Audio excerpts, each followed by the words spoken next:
Swastiastu, perkenalkan nama saya Deborah Jessica Putri, saya dari kelas 12 MIPA 2 nomor absen 4. Di sini saya akan menjelaskan mengenai siklus perusahaan dagang pada pencatatan jurnal umum dan khusus. Namun sebelum itu saya akan menjelaskan terlebih dahulu apa yang harus kita ketahui mengenai akuntansi perusahaan dagang agar dapat memudahkan kita dalam pencatatan ke dalam jurnal umum dan khusus. Baik, yang pertama saya akan menjelaskan tentang pengertian dari perusahaan dagang. Perusahaan dagang yaitu perusahaan yang bergerak di bidang membeli barang dagangan dan menjualnya kembali tanpa mengubah bentuk dengan tujuan memperoleh keuntungan. Selanjutnya saya akan menjelaskan mengenai syarat penyerahan barang dan syarat pembayaran barang. Yang pertama yaitu syarat penyerahan barang yang dibagi menjadi dua, yaitu FOB shipping point yang artinya beban angkut barang sejak dari gudang penjualan sampai dengan gudang pembelian menjadi tanggung jawab pembeli. Yang kedua yaitu FOB destination point yang artinya adalah beban angkutan barang sejak dari gudang penjualan sampai dengan gudang pembelian menjadi tanggung jawab penjual. Selanjutnya ada syarat pembayaran barang yang dibagi menjadi 5, yaitu yang pertama tunai atau kontan yang artinya pembayaran dilakukan saat terjadinya transaksi. Yang kedua N/30 artinya pembayaran dilakukan paling lambat 30 hari setelah terjadinya transaksi. Yang ketiga N/EOM artinya pembayaran dilakukan paling lambat akhir bulan. Yang keempat N/10 EOM artinya pembayaran paling lambat dilakukan 10 hari setelah akhir bulan. Dan yang kelima yaitu 2/10 N/30 artinya pembayaran dilakukan dalam waktu 10 hari atau kurang setelah tanggal transaksi. Terdapat potongan 2%, jangka waktu 30 hari. Selanjutnya saya akan menjelaskan tentang akun-akun khusus yang dijumpai dalam perusahaan dagang. Yaitu yang pertama ada pembelian barang, yang kedua penjualan barang, yang ketiga retur pembelian atau pengurangan harga, yang keempat retur penjualan dan pengurangan harga, yang kelima pembayaran hutang, yang keenam penerimaan piutang, yang ketujuh potongan pembelian, yang kedelapan potongan penjualan, yang kesembilan beban angkut pembelian, dan yang terakhir yang ke-10 adalah beban angkut penjualan. Selanjutnya saya akan menjelaskan tentang pencatatan transaksi ke dalam jurnal umum. Jadi pencatatan transaksi dalam jurnal umum ini dibagi menjadi dua metode, yaitu metode fisik dan metode perpetual. Selanjutnya saya akan menjelaskan tentang jurnal khusus. Jadi jurnal khusus ini adalah jurnal yang dirancang secara khusus untuk mencatat transaksi yang sama dan sering terjadi berulang-ulang dengan tujuan agar dapat bekerja secara efektif dan efisien.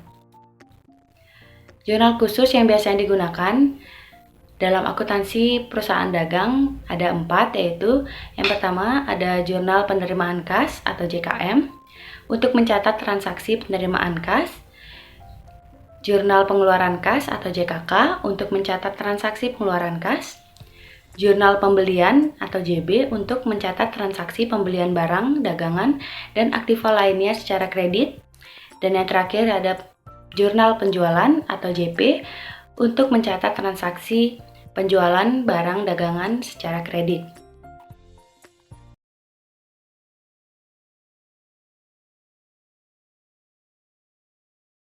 Jadi di sini saya akan menjelaskan langkah-langkah untuk memasukkan data dalam soal ini ke dalam jurnal khusus dan umum.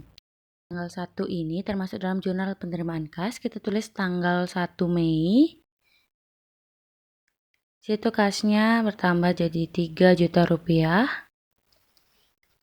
Kredit penjualannya itu menjadi 3 juta rupiah. Selanjutnya yang tanggal 3 Mei itu termasuk ke dalam jurnal pengeluaran kas. Jadi kita tulis dulu tanggalnya yaitu Mei tanggal 3.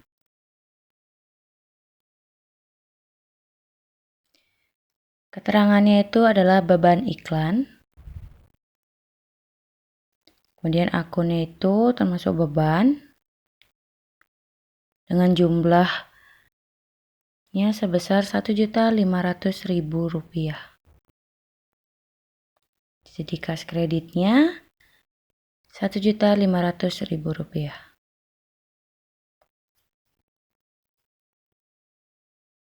Kemudian tanggal 5 Mei itu termasuk ke dalam jurnal umum. Jadi kita buat di kolom jurnal umum, yaitu tanggal 5. Keterangannya adalah utang. Situ debitnya Rp400.000.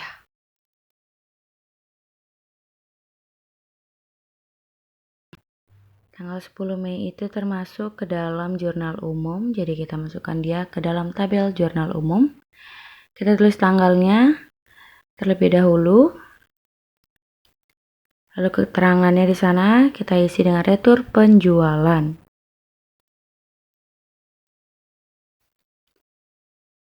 Debitnya yaitu Rp700.000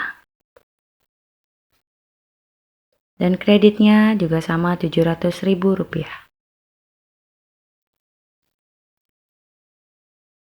Jadi Mei tanggal 13 itu termasuk ke dalam jurnal pengeluaran kas. Kita tulis tanggalnya terlebih dahulu, yaitu Mei tanggal 13.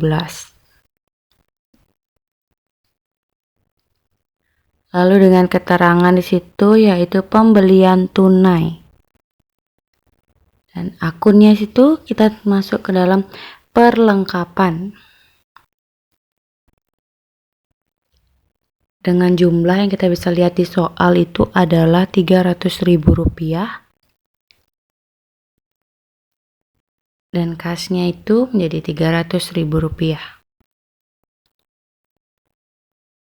Selanjutnya tanggal 17 Mei itu termasuk ke dalam jurnal penjualan. Jadi kita catat terlebih dahulu yaitu tanggalnya yaitu Mei tanggal 17. Akun yang didebit itu adalah toko laras dengan syarat N/30, atau artinya itu adalah pembayaran dilakukan paling lambat 30 hari setelah terjadinya transaksi. Dan kreditnya adalah Rp400.000.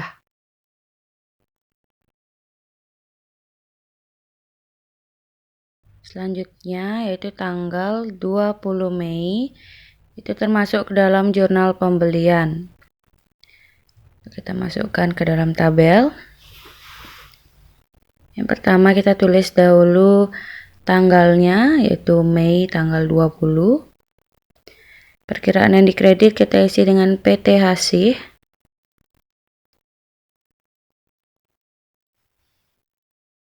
Kita isi perkiraannya dengan Rp500.000. Dengan jumlah barang yang dibeli itu adalah 10 unit.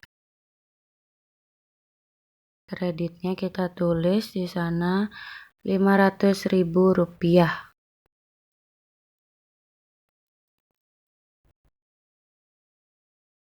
Selanjutnya itu soal Mei tanggal 22, itu termasuk ke dalam jurnal penjualan. Kita tulis dulu tanggalnya, Mei tanggal 22. Akun yang didebit adalah toko suci dengan syarat N/30. Jadi kita tulis itu kreditnya adalah Rp1.000.000. Mei tanggal 25 ini termasuk ke dalam jurnal pembelian, jadi kita tulis dulu tanggalnya. Selanjutnya kita tulis perkiraan yang dikredit itu PT Jaya. Serba-serbi perkiraannya itu adalah Rp1.500.000. Dan jadinya kreditnya di situ kita tulis Rp1.500.000. Tanggal 27 Mei itu termasuk ke dalam jurnal pembelian. Kita tulis dulu tanggalnya. Lalu perkiraan yang dikredit itu kita tulis UD Wijaya. Dengan jumlah unitnya itu 10 unit. Dan perkiraan serba-serbinya itu adalah Rp500.000. Dan kita tulis itu kreditnya adalah Rp500.000.